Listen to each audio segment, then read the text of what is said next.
what's up? Red Panda Anthem. Red Panda, what's good? And some things are sellers markets, like petroleum, like, these things are sellers markets, but then some things are buyers markets, but you can create a sellers market niche inside of it. So like clothes is more of a buyer's market, right? But you have some, like, let's take it even nicher, sneakers. Sneakers is really a buyer's market as a whole, but you have pockets like Yeezy, like Jordan brand, like, high-end Nike exclusive wear. That's actually a seller's market. So I was asking him, like, well, how do you create a seller's market? How do you create your own niche in a seller's market and a buyer's market? He said you can do it, but it's like having a needle through a haystack. It's very hard. Yeah. Like Supreme, like they've been able to do that, but it took years to do that. Took time. So the easier route is just to pick a seller's market, as opposed to picking a buyer's market and making your services a seller's market inside of a buyer's market. So go ahead.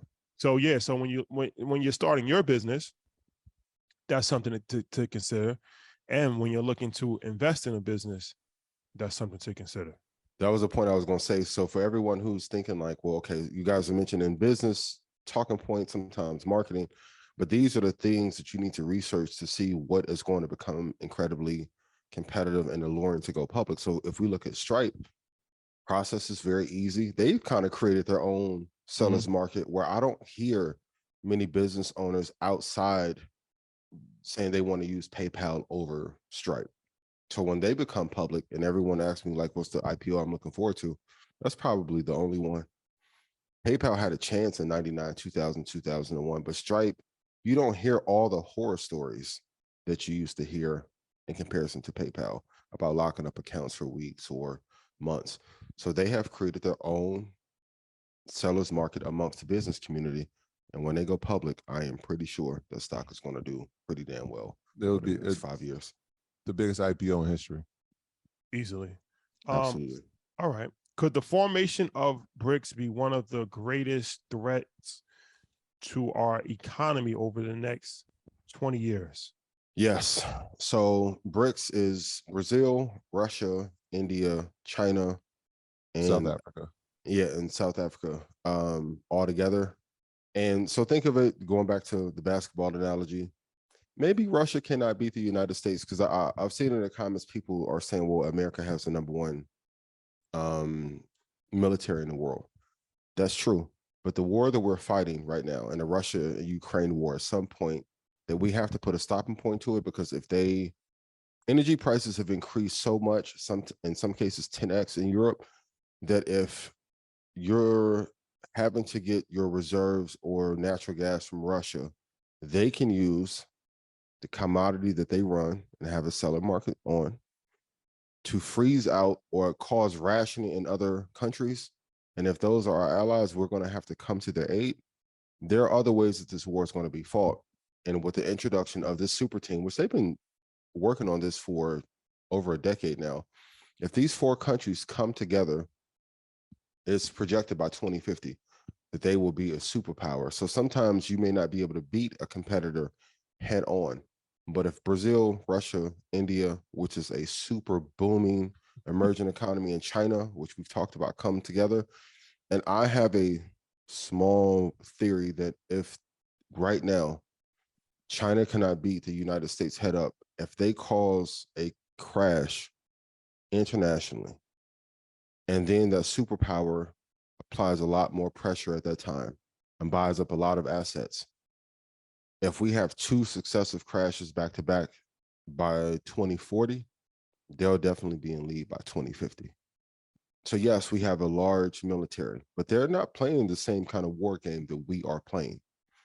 So keep your eye on BRICS, do your research on them. And a lot of times when people cannot beat you, and this is why companies like Apple and Microsoft, they will acquire aggressively. Sometimes it's too tough to build all the pieces that you need. So like if next season, let's say hypothetically, let's say LeBron went to the Golden State Warriors. It was like, whew, NBA will be in shambles, right? They are trying to form a super team, not only economically, but geopolitically, to be able to be the number one superpower in the world. And if they successfully pull that off, it would definitely do major damage to our economy. Yeah, and here's some statistics. So 4 out of those 5 members among the world's 10 largest countries by population, by area, and GDP. About 23% of the gross world product combined. 23% of the world's gross product, just from those 5 countries. Well, the thing about it is actually, I don't know whose idea was it for team up, but it makes complete sense because the only way if you can't beat somebody in a fight, you have to jump them. You learn that in the basics. Yeah. So when you look at a combination like that, when you look at Brazil, what's the strongest economy in South America? You look at India, which is the most populated China country in the world. China's the second most populated country in the world, vice versa. Yeah. But they're the top 2 most populated countries in the world. China's the second largest economy in the world. You look at Russia, which obviously, is the biggest probably military threat to the world outside of America. And then you have South Africa, which is the largest economy in Africa. So pretty much you picking the top player from each continent, skipping Europe and skipping North America. Yes. That's the obvious play what they're doing. North America, obviously, that's America. Europe is in bed with America. So they're saying, okay, we're never going to be accepted by y'all. We're always going to be like, stepchildren in this equation. So we'll just work around you. And now we'll take, South America, Asia, and the most European country in Africa, which is South America, which the 80% of the wealth in South America is still owned by European people of European descent. South Africa or South Africa? South Africa. South Africa. Okay. Yeah. So the Afrikaners, they're South African, but they're white, and they still are in control of the majority of the wealth in South Africa. So they have black presidents. They've had black presidents since Nelson Mandela, but they still haven't figured out how to actually transfer any economic power to black people. So yeah. So that would be a natural fit, right? Because it's like you don't have to go through, a country like Nigeria where it's a black dominated country and stuff like, all right, let's just go. We already got a connection with South Africa from a variety of different things that have happened in the past. That's easy to work with them. So yeah, I think that's something to definitely keep in mind and to look out for, because the next world superpower might not be one country. As we know, we look at superpowers as one country, but the next world superpower might be 5 countries coming together. That's and one now, unit. Yeah. And it's super strategic, right? There was no S on BRICS in 2009. Right. So think about that. Add another piece. Yeah. Right. So they're looking at the globe saying, who can we add? And okay, here's a continent we haven't touched. All right. What's the number 1 economy there? All right, let's go grab them. So super strategic, and definitely a threat.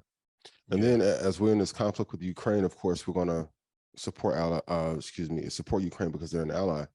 But now Russia has been saying, hey, well, maybe we'll just accept the yuan instead of the petrodollar for oil, which I told you guys maybe 8 months ago. That's a very important economic linchpin, because now if you remove the petrodollar as the main mechanism of buying that asset, and now you create your own currency. And I go back to my theory about how much Russia owns of Bitcoin and Ethereum. I'll go back to that and lightly tap on that door, with Vitalik being Russia. If you set up cryptocurrencies and eventually these you have your own geopolitical or country-based currencies, when we go through these crashes, you're going to want safety when transferring dollars safely and securely. And no country, even with Bitcoin, and I saw an article that like even countries in South America that were using Bitcoin and big fans of it, since the prices went down, they are not as big as advocates of it. You can't promote a currency brand or any entity if you don't completely own majority share of it. So if BRICS come into play, what is to stop them from making their own cryptocurrency and allowing that money to circulate. And if they remove the petrodollar as the main mechanism for buying oil from them, then where does that place us? Going back to one thing, and I hate to say he was right, but Trump was right. We need complete energy dependence from any other country. It is a huge mistake to rely on food, water, and that water crisis is only going to get worse. Food, water, and oil, selling market items. If we don't have complete dependence from other countries, we're going to be in trouble. And here's a complete illustration of that. When I was in Houston for the flood a few years ago, city shut down. We saw the entire country shut down over COVID. It was horrible, but it wasn't like an extinction level event or like something so catastrophic where we didn't have enough systems in place in most cities to get masks ready available. What are we going to do? So the invasion won't be troops on our ground.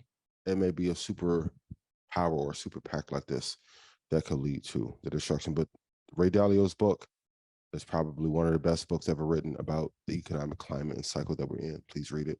Pages 300 through 400 is your homework assignment for next week.